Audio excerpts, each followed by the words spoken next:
Hey there. I'm excited to announce this to you today. This is what you've been waiting for in your spiritual quest. This is something I've wanted to do for a long time, and I'm finally ready to announce it that it's ready to go. It's the Grief to Growth Community Circle. Now, this is a sanctuary where like-minded souls are united in their journey through grief and towards personal transformation. It's more than just a place. It's a beginning. It's a commitment to growth and understanding. Here you're finding not just a community, but you're entering a circle of trust and depth. You're going to engage with interactive coursework. You'll dive into exclusive podcast episodes and partake in discussions that illuminate the path from mourning to empowerment. This is a realm where every question is honored and every individual's journey is validated. To be part of this exclusive circle, visit us at grieftogrowth.com/community or look for the chat icon at the bottom of every page on the main website. Remember that entry is a privilege because I want to ensure that every member is as dedicated and genuine as you are. You must apply to join, but the journey within is worth every step. So go ahead and join us today. Check it out, grieftogrowth.com/community, and I look forward to seeing you there. Hi there. Welcome to Grief to Growth podcast. Your host is Brian Smith, spiritual seeker, best-selling author, grief survivor, and life coach. Brian believes that the worst tragedies of life provide the greatest opportunity for growth. Brian says he was planted, not buried, and he is here to help you grow where you've been planted by the difficulties in life. In each episode, Brian and his guests will share what has helped them to survive and thrive. It is his sincere hope this episode helps you today. Hey, everybody, this is Brian Smith back with another episode of Grief to Growth. And I've got with me today a guy I'm really, really excited to talk to. His name is Anthony Chene.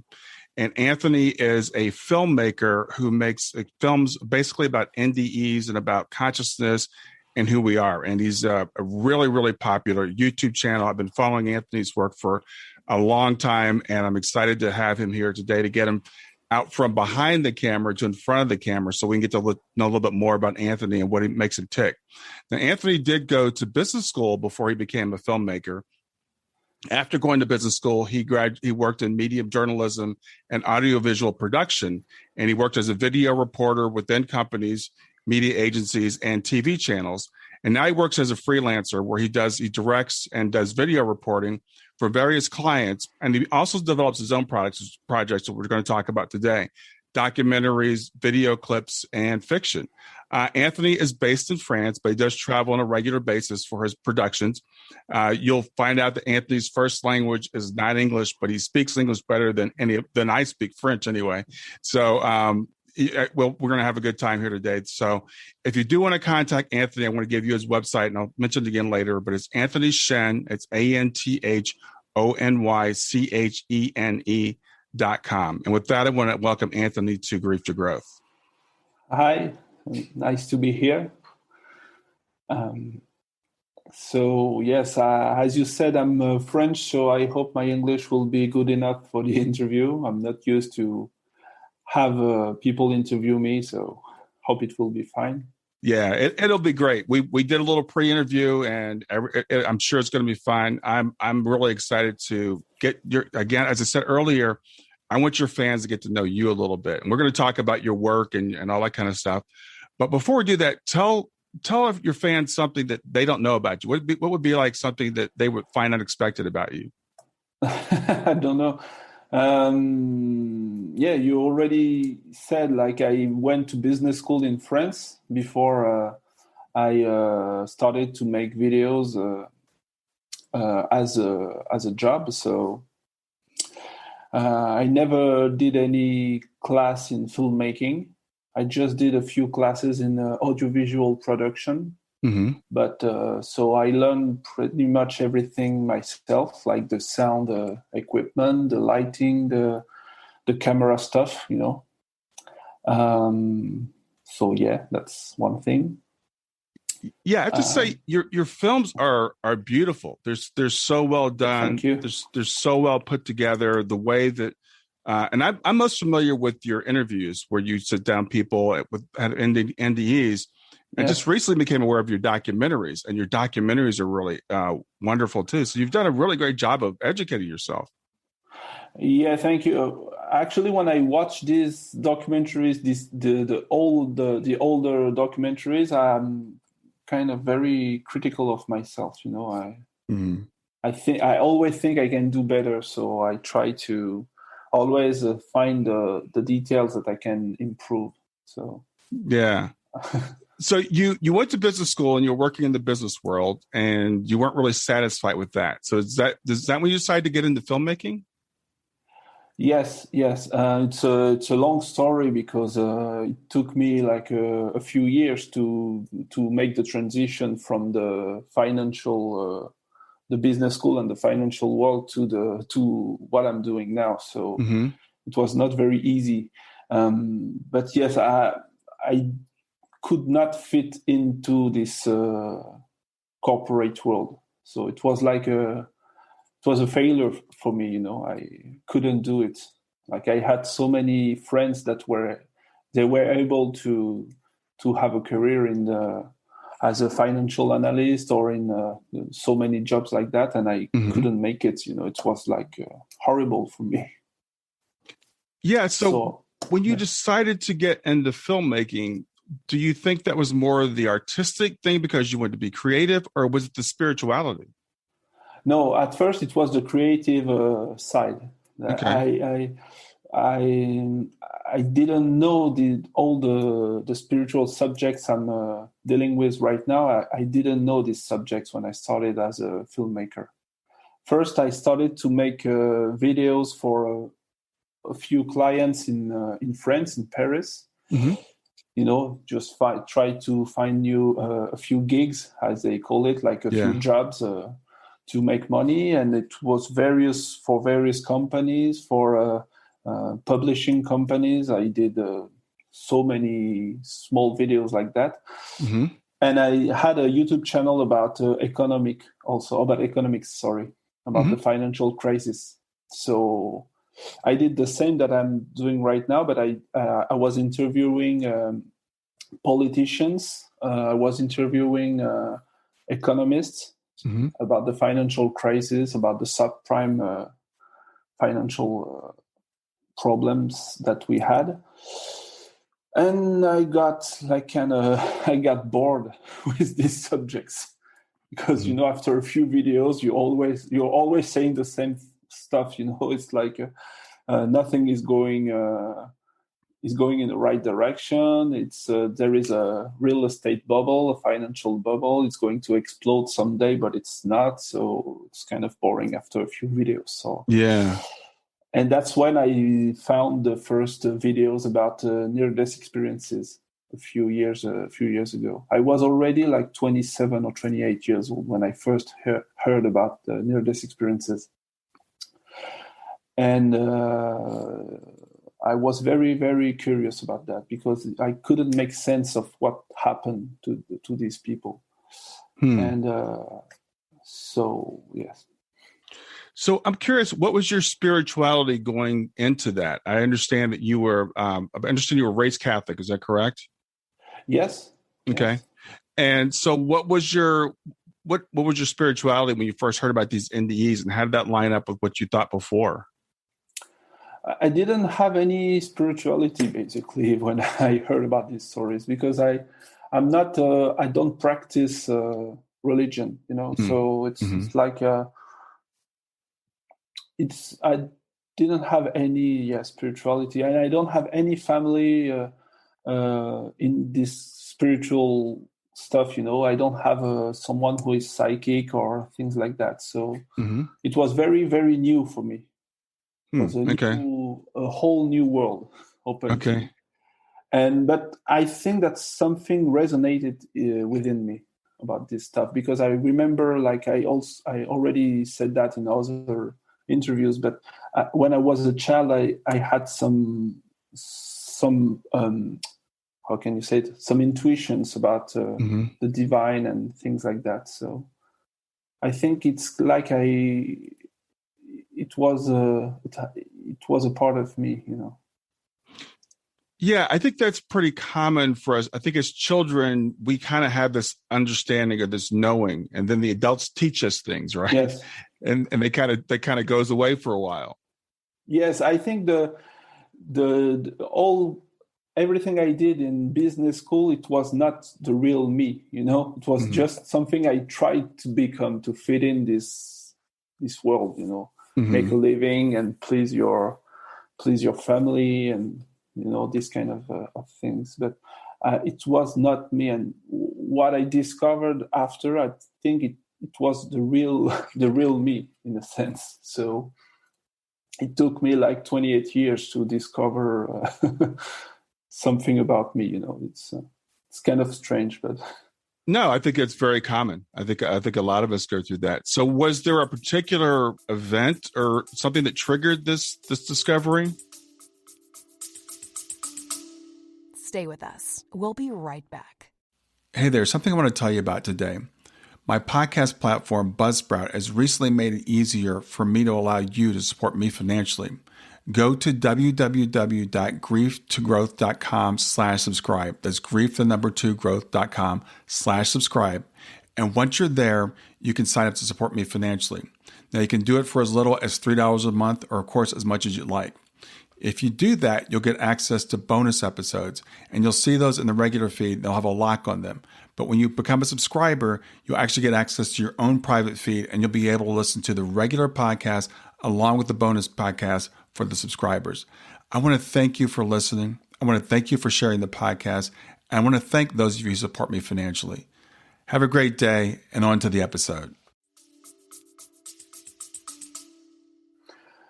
not really. It took me like, I remember it took me like I was 27, 28. It took me a few months. I was listening to a lot of interviews. I've read some books about near-death experiences, about the Egyptian pyramids, also about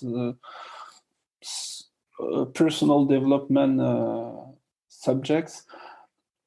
And no, I didn't have like a near-death experience or a big awakening, but I did have some weird dreams at this period of time.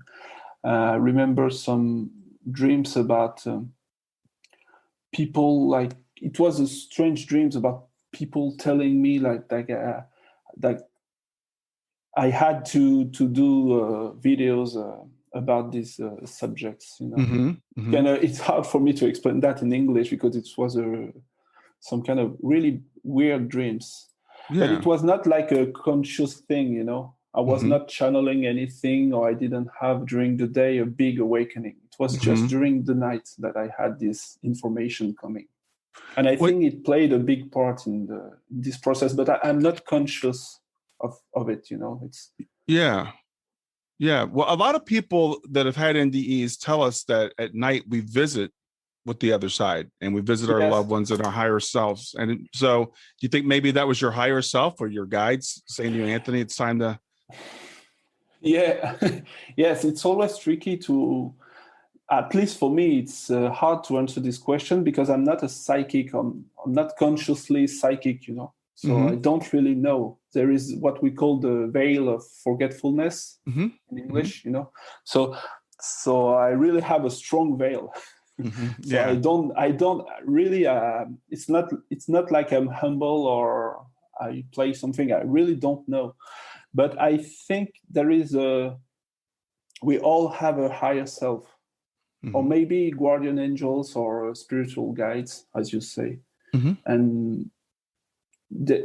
Before we come into this world, we all have a plan, kind of a plan before, and we have some checkpoints, I believe, during our life. At some point you have to do some stuff, and if you're not doing them, like for me, I was doing completely other things. That you have like maybe your higher self or spiritual guides.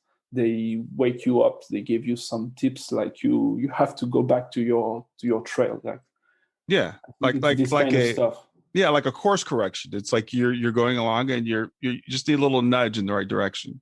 Yes, but it's very subtle, Right. It's at least for me, it was very smooth.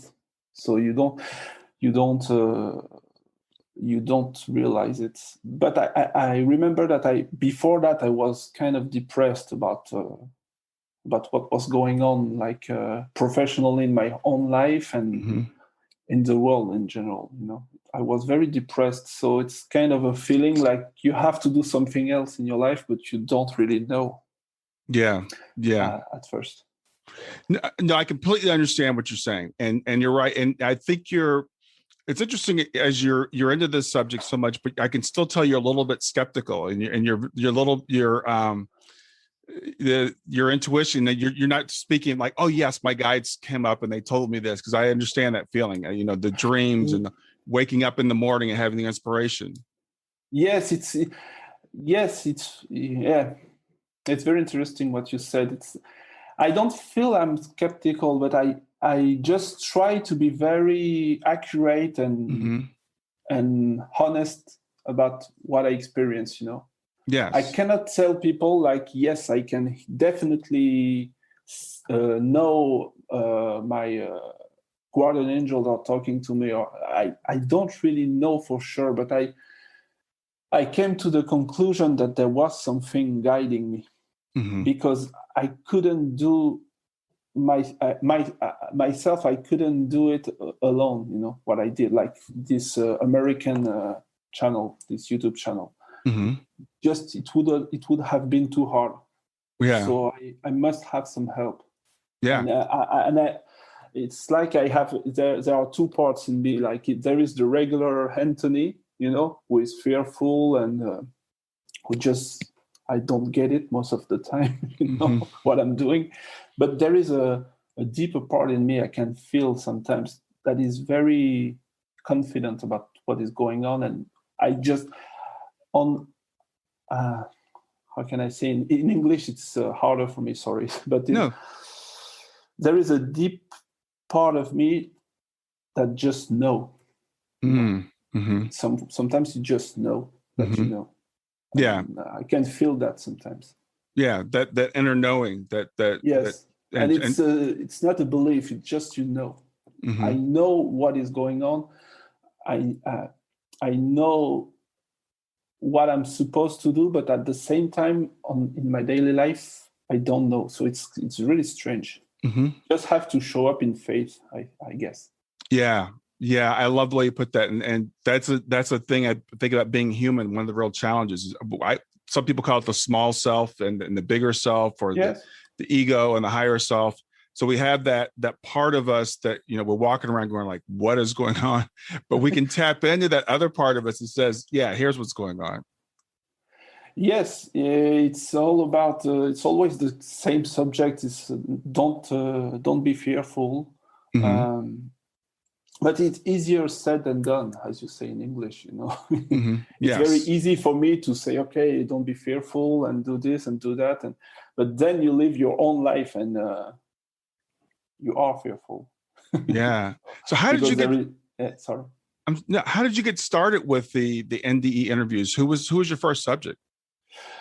So at first I did that I did these interviews in French. I still have a French YouTube channel with which it's bigger than in English because it's older. Yeah. And so I did a lot of people in French at first. With you don't know them in France, but some are quite famous in this area. And then I had a very strong intuition that kept coming back that I had to do it in English in the US, because I knew California from my business school. Because I had to do international internships to validate my business school. And I happened to find an internship in the Bay Area in California, completely out of the blue. And so then I used to go on vacation and in California a lot and in the American West. So a few years later, when I started to be a filmmaker in France, I had this strong intuition to go back to the US and do the same kind of videos I was doing in French, to do the same in English. Oh, wow. That's the story. Well, and it was a nightmare. It was horrible. because I had like almost no money, you know, all the usual stuff when you begin. Mm-hmm. And I didn't know anyone, any family in the US. So I just started to make videos. And I got some help one way or another. I had some people helping me, like finding near-death experiences, like Barbara Bartolome, I try to say it in English, who was working for Helping IANS, you know, the association. Oh, yeah. Mm-hmm. Yes. So she helped me find some people, and other people helped me to find some people, and I started to build this channel in English. Mm-hmm. So that's the story. Yeah, well, I'm really glad you did. Yeah, well, it's like the trips were not very easy to make. Like I used to spend like 2 weeks in the US. You know, they come back, and I did the editing in France, and that's how I started in English. Yes. Do you remember who your first subject was in English? Yes, it was the documentary called Beyond Our Sight. Oh, okay. About near-death experiences, and a psychic medium called two psychic mediums, one called Terry Yoder, and another called Savant Champel, and as well as 4 near-death experiences in the story. And that was my first documentary that I did in San Francisco. Okay. And again, the conditions that I had to make this first documentary was like. When I look back at what I did, it's like, how come I was able to go through the process? It was like, it was impossible. And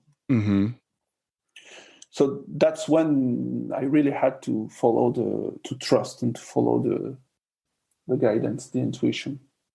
Yeah. Because it kept coming back. Like, you have to go back to California, do this stuff. So where does it come from? I don't know. So when this was coming back, would you say this was a waking thought, or was this more of a thing in that dream state again? No, it's like it was in dreams. In my dreams, I had some powerful dreams about coming back, and also during the day, like the idea. And I had many synchronicities and many signs about going back to the US. And sometimes I got like angry at the other side, even if I don't hear them. Let's say, like, I'd say, okay, you want me to do that? Look, I won't do it because it's too much. It's just too much. Like, I won't do it unless you help me. And then, like, a few days or a few weeks after that, I got like exactly what I needed to go back. And it's repeatedly, like time after time. Yes. Isn't it interesting how that happens? You know? Yeah, it's really strange. Even when I talk about it, I'm thinking it doesn't make any sense. But well, the great thing, Anthony, about you sharing that and about the work that you do with the NDEs is then we realize that we're not alone, because a lot of us have experienced that, you know, and they're like, is this my imagination? Am I just making this up? I'm talking to myself, you know? Yes. And yes, it's a great question to ask. Like, yeah. So, good for us that you trusted all that. So, so now, how do you choose your subjects for your films? Because you've got so many, and there's so many people to choose from. So, just curious what that process is like. Stay with us. We'll be right back. Hi there. I'm really excited to tell you about my latest ebook. It's 4 lessons that you can learn from the near-death experience without going through all the trouble of dying to learn them. I've been studying NDEs for several years now. I am completely convinced that not only are they 100% real, but that there's some very universal wisdom that we can get from the near-death experience. And I've distilled that down in this book into 4 short lessons. And I've also given you all the reasons why I believe the NDEs are absolutely real. So go to www.grieftogrowth.com/NDE lessons to pick it up for free. www.growth.com/NDE lessons. I hope you enjoy it.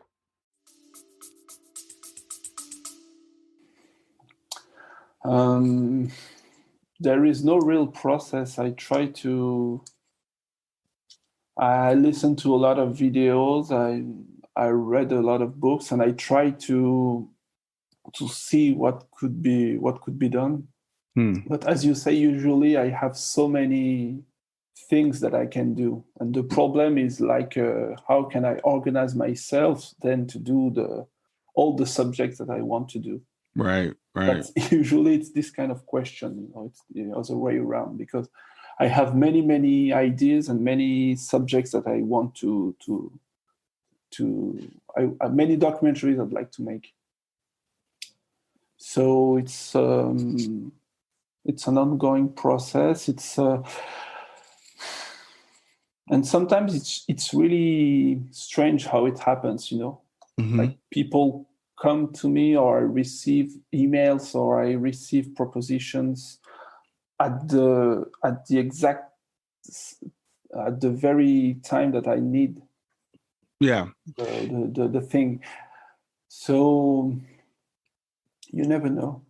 Yeah. Well, it's interesting. I think about, now that I asked you that question, that was that logical side of me, right? Saying, okay, how do you do this? And yes. And I have it too, this logical side, because I used to, I'm very mental, very, I want to understand everything. I want to ask questions. Right. I always want to understand everything, basically. So I'm like that, but I learned that I just cannot. It's very strange, because when I talk about myself, like, it's the thing I understand the least. My own process, like the famous question. I always have this question. It's like, why do you do these subjects? Why are you doing all this? And it's like I don't have any simple answer. Yeah, well, it's interesting that we're having this conversation, because you talk about in your films, and I've seen it when you did another interview I saw with you, this idea of intuition versus knowing rationally. Yes. And I can tell you're a really deep thinker, and people like you and I, we want to understand, well, how does this work? What's the logical basis for it? And having to trust that this intuition goes beyond that. Yes. It's exactly. And I think the creative process, like, I think it must be the same for musicians or for creative people. Like, there is some part of the process that you cannot grasp. Right. It's like a channeling, an unconscious channeling. It's very weird. Yes, I completely agree, and so that and what you said, we're talking about like teasing this thing out. Which part of this is me, and which part of this is something else, or something outside of myself? And the answer is we don't really know, right? Yes, because I'm always very afraid of making things up. When you say I look like I'm skeptical, it's because I don't want to make things up for myself. I don't want to become someone like I'm.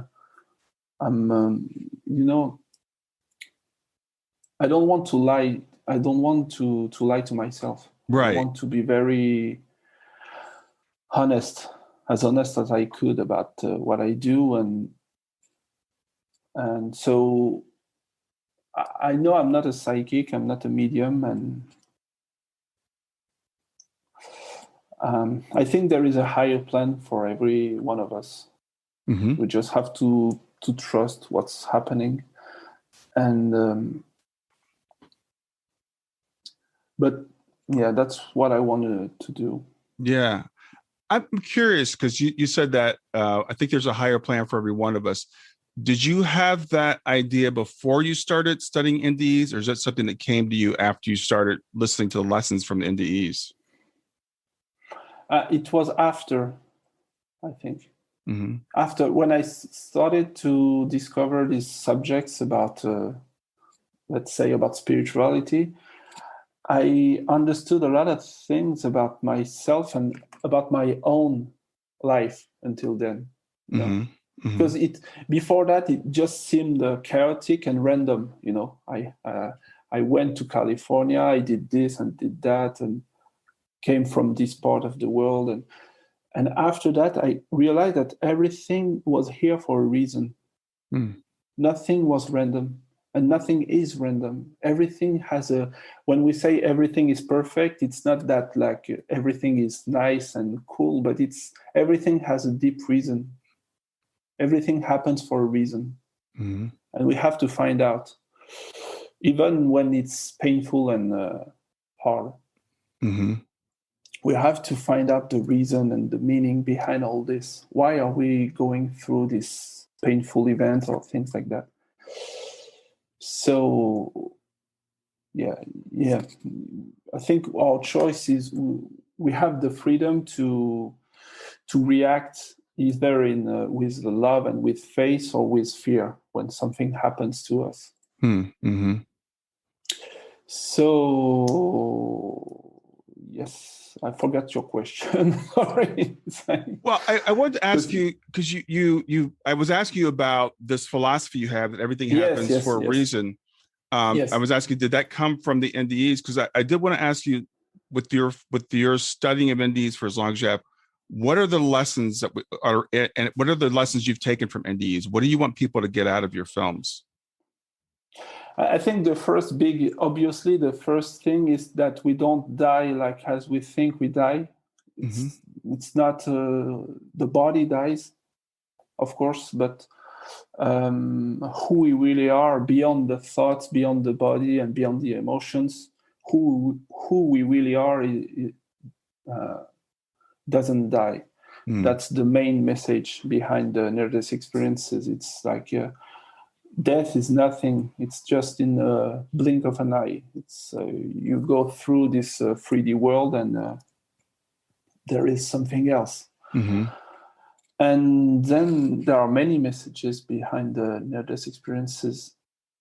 I think it's like everything happens for a reason, as I said, and also that when you go on a life review on the other side, you understand that your actions, they had an impact on other people, what impact you had on other people, and you experience other people's feelings and thoughts towards you as if you were these people. That's oneness, Like at some level, you're not just the person you think you are, you're just the whole scene. Everyone is the whole scene at some level. And when you are on the other side, you just get that. And you experience the whole scene, not just the you think you are. Okay, so that's another lesson. And so many lessons. But it's always, in the end, it's always like, don't be fearful, things like that. You live your life and follow your intuition. And it's very hard to follow your intuition in this world because it's like a whisper. The intuition is very subtle. And in this world, it's very stressful. It's very everything. So it's very hard to follow this little voice. But that's the thing we have to do. So many things I could say about. We'll get back to Grief to Growth in just a few seconds. Did you know that Brian is an author and a life coach? If you're grieving or know someone who is grieving, his book, Grief to Growth, is a best-selling, easy-to-read book that might help you or someone you know. People work with Brian as a life coach to break through barriers and live their best lives. You can find out more about Brian and what he offers at www.grieftogrowth.com, www.growth.com. If you'd like to support this podcast, visit www.patreon.com/grieftogrowth, www.patreon.com/GRIEF2GROWTH to make a financial contribution. And now, back to Grief to Growth.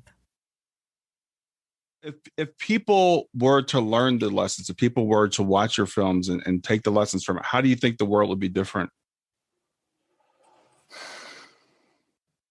Yeah, it's a very deep question. I have a lot of mixed feelings about this world right now. I don't know about you, but can we save this world? How can we improve this world? I don't know. I think people will. I think we should have more power on ourselves. We should do not listen to everything you've been told, and listen to yourself more, to your true self. Like that's the solution. That's the key. The key is within who you really are. That's the real solution. Because the reality we experience, this 3D world, is like, it's just a dream. In a sense, it's relatively real. It's just a projection from inside out. So if we want to change this world, we have to project something else, but not just on a conscious level, like, let's say, I want a better world, but we have to really, on a subconscious level, on an emotional level, we have to project something else, every single one of us. So it takes a lot of time to change the world, because people have to change themselves first. Yeah. So I think it will take time, but I think there is an acceleration going on right now. So you do believe there's an awakening going on? People are. Yes, I think so. But there are also many other things going on. So yeah, I don't know. I try to focus on what I can control and what I can do, because otherwise I'm like everyone else. I feel depressed. Otherwise, yeah. No, I understand. I guess I was asking the question and like in a fantasy way. If people could watch your films and awaken to the reality. Yeah. I think it would be like it's a cliche, like a French word, but it's like the end of the movie Matrix, the one, If I could awaken, or everyone could awaken to who we really are, it will be like the end of the movie, like when he says no, and the bullets, like, they just stop. It's really this kind of stuff, like, if you can awaken to who you are, you can project something else. Yeah, so let's talk about that, because I know you mentioned a 3D world, and I've heard people talk about 4D and 5D. What does that mean to you? Okay, so some hard questions. My understanding is that the 3D world is where we live right now, in space and time, with the brain, the body, and everything. Like, we have to live in this 3D world, but that's not it. There is more. And I think the 4D could be like the astral level, like when we dream, when we go out of body. That some people can go out of body. It's like another level of dimension. It's right. Everything is at the same place, but it's another vibration. It's a little higher. And when we dream, we can access this level, and there is still a duality going on between good and evil, as we think. You can have a nightmare, you can have a good dream, you can. When you go out of body, people often say that you can meet good entities or bad entities, like demons or things like that. That's the 4D plane, but you can go higher and higher. It's not the end of it. So I think when you go beyond this astral level, when you can project your emotions very easily, when you go higher, you can, at some point, there is no duality going on as we think, like good and evil. Just one. Everything is just one. And you just experience that, but it's beyond the words we can use, I think. It's beyond our understanding. We are guys. We want to understand everything. Right. And we cannot get that. Like, there is no bad, and people will always say there is no bad things. Everything is perfect. Like, people will always say, what about children dying hungry? What about murderers? All these kind of usual examples. Mm-hmm. And I don't have an answer. Like, Yeah. why? You don't know. You just know that this is not the end of it, what we are living right now. There is something more, but it doesn't mean that we have to escape this 3D world, because there is nowhere to escape. There is only here and now. So heaven and everything else, heaven, God, it's all here and now.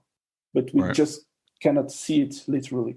Yeah. We cannot see it. We are not conscious that it's all here and now. And that's the job. We have to awaken. We have to remember. We have to remember who we are. Yeah. And so do you, and this is another hard question, but I'm going to throw it out there. So what do you think the purpose is of coming to this 3D world? The usual answer is to learn stuff, because when we are in a body with thoughts and emotions, we can have a lot of experiences. We can feel different experiences that we can only feel here. But very often it's like painful, and it's a lot of people, like especially right now at this period of time, there are a lot of suicides, a lot of depressed people. I know in France, I know it must be the same in the US right now, and in other part of the world, like people, they just want out. They want to, like, what's the point of being here? Right. So, but I think there is a point, and I think my honest answer would be, like, at some point we are all, every single one of us is God or the universe experiencing itself from a relative viewpoint. We all are the whole thing. Everyone is the whole thing experiencing itself from a fractal point.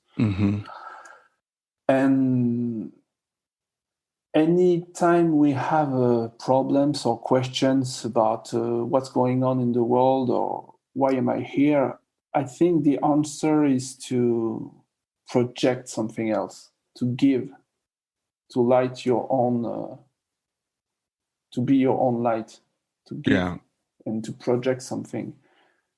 That's the solution. I think this is the solution. Yeah, I agree with you, and it's interesting, because that is always a tough question, right? Why are we here? Why does this stuff exist? But I think about the opposite. What if there were no evil? What if there were no pain? Life would be boring. Imagine a movie. Imagine a movie with no bad guy, where the good guy he goes through his life every day and nothing ever happens.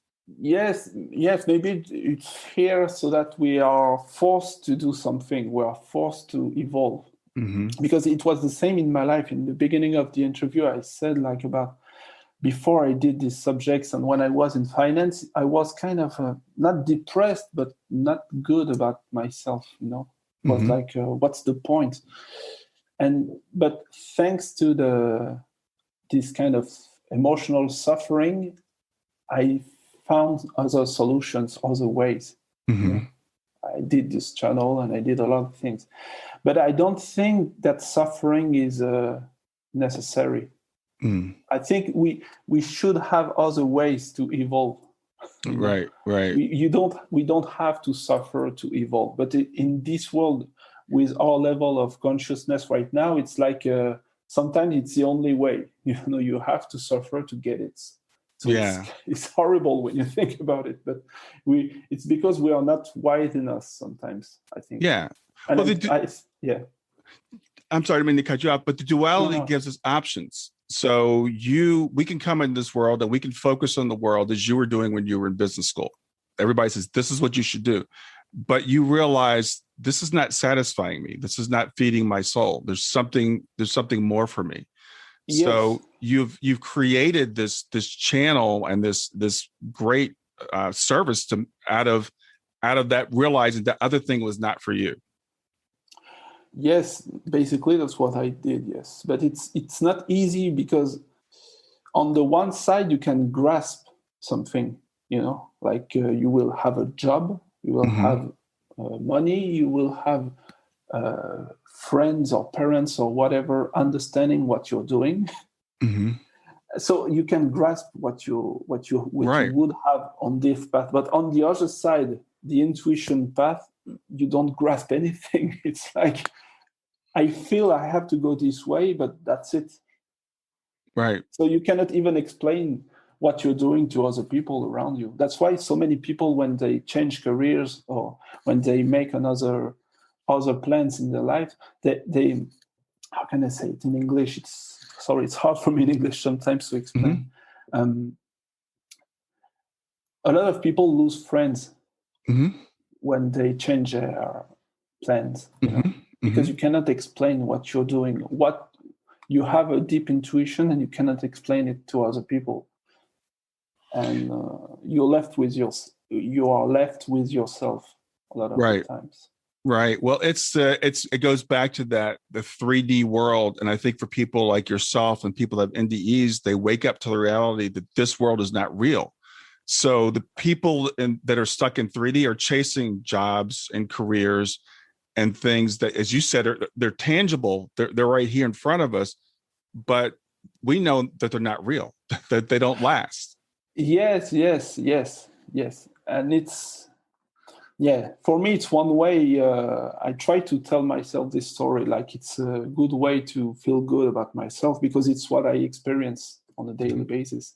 But sometimes it was just like a failure for me, like Mm-hmm. I cannot fit into this world. It's like you see a video game. It's like I saw a video game Mm-hmm. of people, of cars on the freeways and buildings and all this kind of stuff. And I see that I said to myself, there's something I don't get about this world. Like, how can I fit into this world? Why does it feel that I am the only one that doesn't fit into this world? And I'm not the only one, I know, but Mm-hmm. That's how it it seems feels. like it Mm-hmm. seems, yeah, it feels like it. Mm-hmm. So it's not a good feeling. Mm. Well, I heard your interview with Lee Whitting, and you mentioned the fact when you were a little kid, you had this feeling of like a purple thing in your chest. I think was the way you described it. That Yeah, that yes. that connection and when I was a child, I didn't fit into the world either. And I would lie awake at night and say, "What is wrong with me, or what is wrong with the world? That this doesn't make any sense to me." I was a kid during the Vietnam War, and I remember I watched on television every night people killing each other, and they would show the body count. And I thought, what kind of a world is it when people go out and try to kill strangers? It never made Yeah. sense to me. Mm. Yes, that kind of feeling, yes. Yes. So It's a I very, understand what you're saying, and I appreciate you. And I think that the thing I love about NDE is sharing this with us, and you sharing it with us through them sharing it through you, is it makes some of us not feel so alone. And we realize that there is something wrong with this world. There's something off. yes, because I think right now a lot of people are trying to fit into their life or their jobs or anything, because they feel alone otherwise, Mm-hmm. you know. Mm-hmm. And you're very, it's not just about the lack of money, because you can always find a way to make money. It's Mm-hmm. like I say that, but I used to have a lot of fears about money, so Mm-hmm. it's not an easy thing. But I can always find a way to make money. But the hardest thing for me was not to feel alone in my job, Mm-hmm. or in my in what I'm doing. Alone, I mean not alone literally in my life, but Right. alone like, am I right to do this? Is it complete nonsense? Does it make any sense? Mm-hmm. Yeah, That kind of you want to questions. have some sense of purpose, and I was watching the film earlier, your film, Who We Are, Mm. and I think it was Dean Radin was talking about, I know a lot of very wealthy people that aren't very happy. And I think one of the problems with this world is once we get that wealth and we think this is the thing, and then that doesn't make us happy, then we're even more depressed because Yes. we realize that's not the thing. Yes, and yes, there is nothing wrong about having a very big house or several big houses and a lot of millions of euros or dollars in the bank account. It's a very nice thing to have, but it won't it won't it won't bring us what we think it will. Right. It Right. won't bring us any meaning. Right. Yeah, Not at exactly. all. So I wanted to kind of shift gears a little bit because I know you live in France mostly. Yes. How are your films received in France, or this idea of spirituality? Because how does that go over there? In France, it's a little different than in the US. The general population is divided. Like some people are awakening to these subjects, some are not. But on average, I have a lot of people interested in these subjects in France. But on the official level, like how can I say it? Like the magazines, the TV, I understand. Yeah, and so on. They hardly never share this kind of subjects. There is no like a Gaia, Gaia.com in the US. You have this website. We don't have this.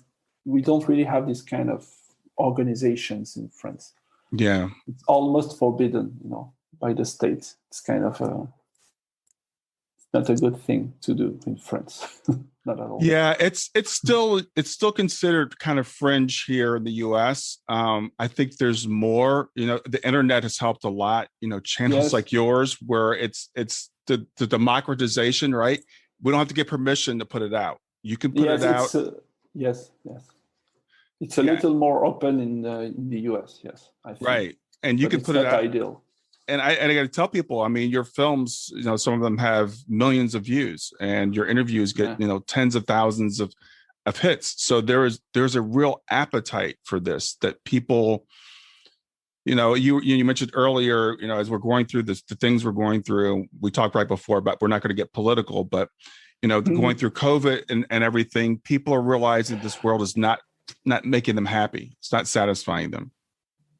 Yes, and I wonder if it's not the message behind all this, behind all the things we're living right now as a society. Maybe it's like we have to get something, and we have to get it soon. Like we have to get something, and if we don't, I mean collectively, some not very good things happen. And are going to happen because it's like it's not a choice anymore. We have to evolve now. Right. So, we seem to, and it's interesting. We talked about this earlier, that sometimes people grow through suffering, and you were saying it would be great if we didn't have to. But as mankind, it seems like we need to hit a point of crisis sometimes before we wake up. Yes, and a French spiritual teacher used to say, you don't have to get a slap in the face every morning to evolve, You can just get it without the suffering. It doesn't have to be that painful. You can just, it's like when you learn something, a new skill. You don't have to suffer a lot every time you learn something. Sometimes you have to, but it's not all the time.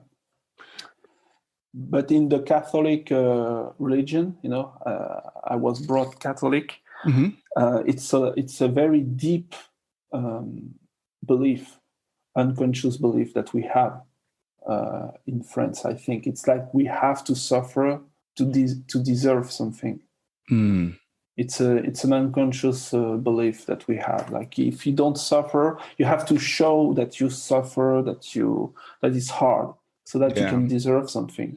Yeah, that's a really good point, because one of the lessons of the NDE, I think, is we make life way too hard. Yes, I think so. Yeah, I think it's truth, and yes, it's very simple.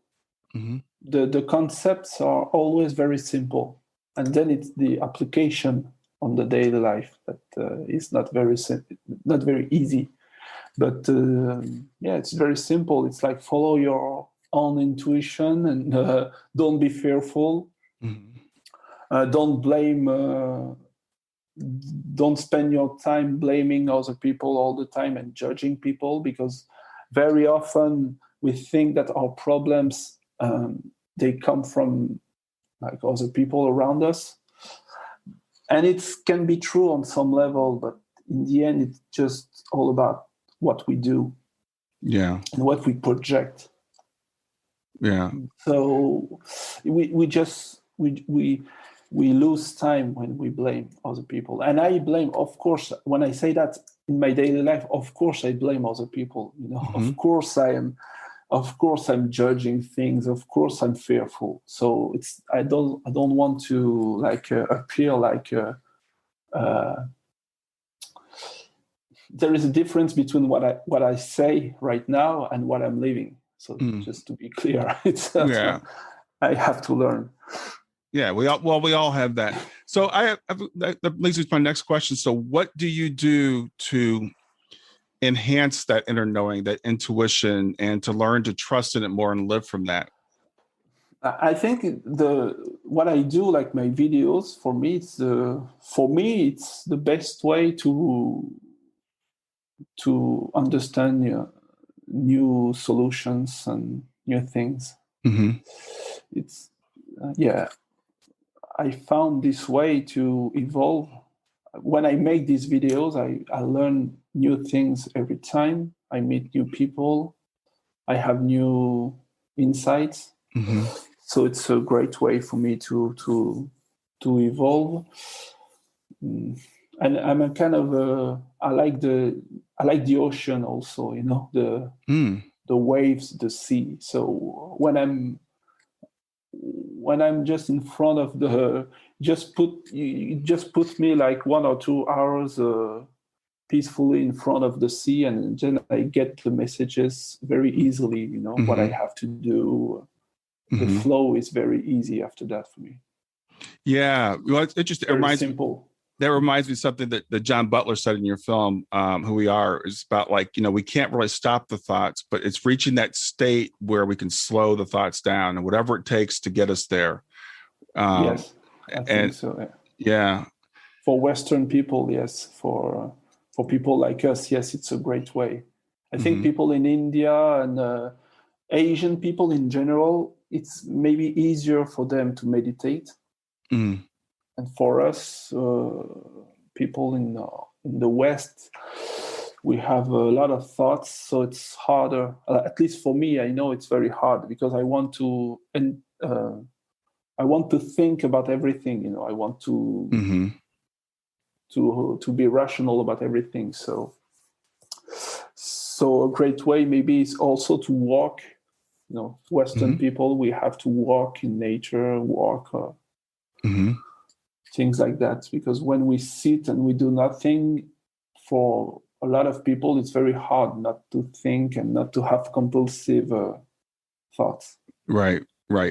Yeah, we're socialized that way, and we're yes, told you should always be busy, you should always be doing something. And I've talked to many people about meditation over the years, and they're like, I don't have time, I can't just sit for 5 minutes and do nothing. Yeah, it's a lie, but yes, that's what we tell ourselves. Yes.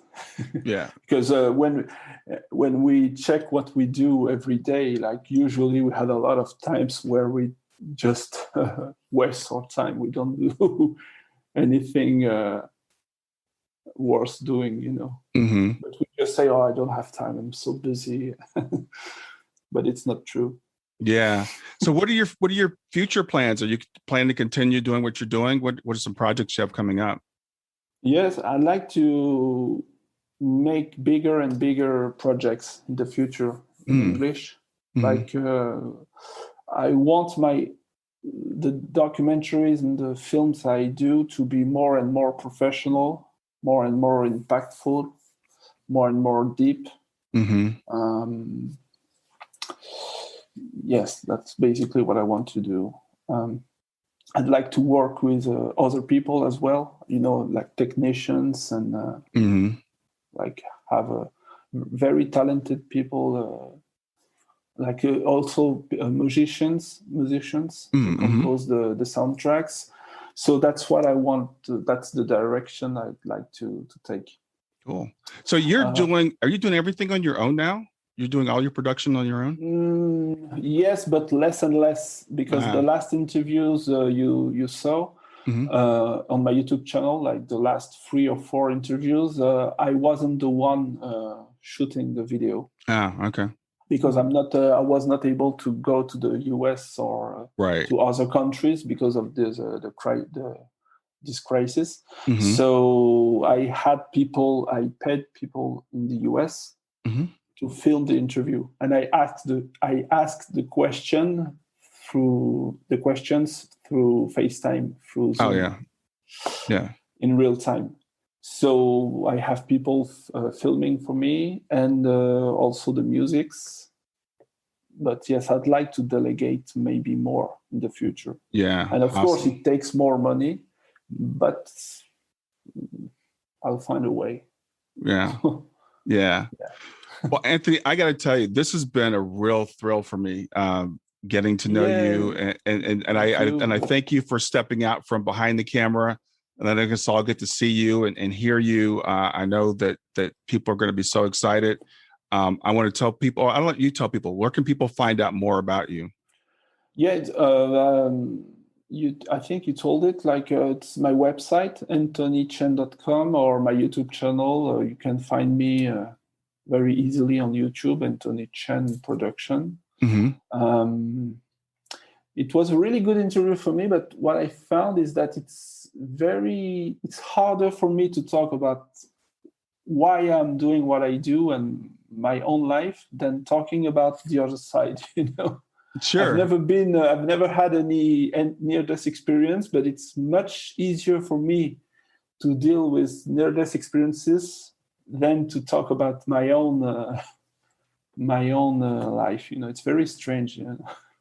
No, I understand. I'm not very comfortable talking about why I do what I do. I don't have all the answers, and as a rational guy, it's I'd like to be more accurate about what I do. Yeah, actually. Well, the thing is, we all have a role to play, and you haven't had an NDE. I haven't had an NDE, and I interview NDEers every day. But that's my role, is to get to bring their story out and get their story to people.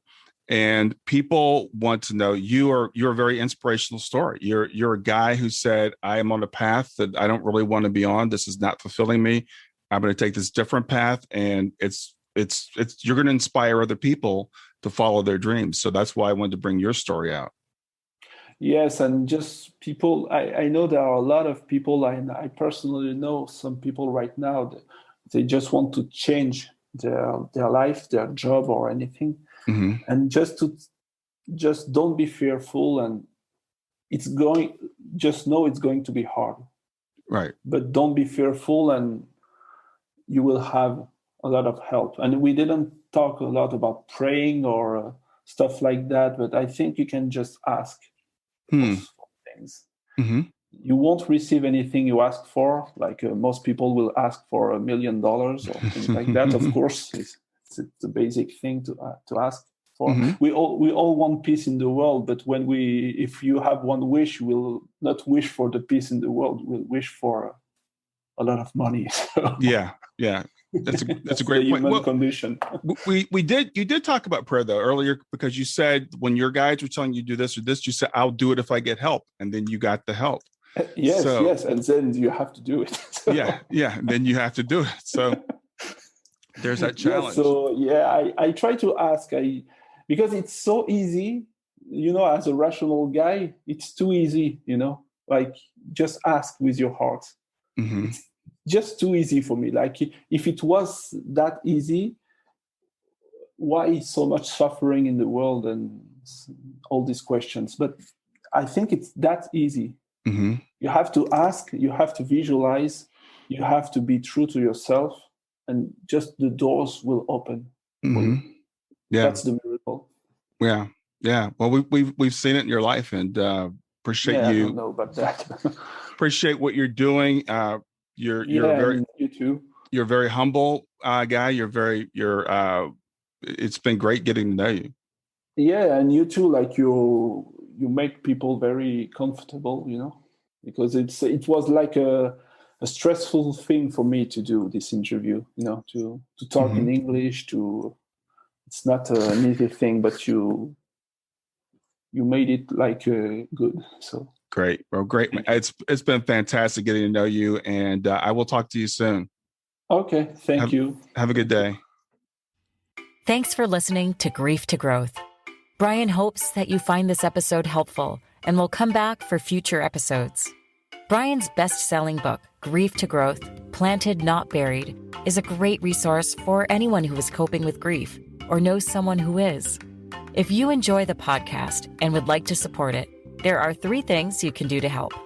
The first is to share the podcast with someone that you think it will help.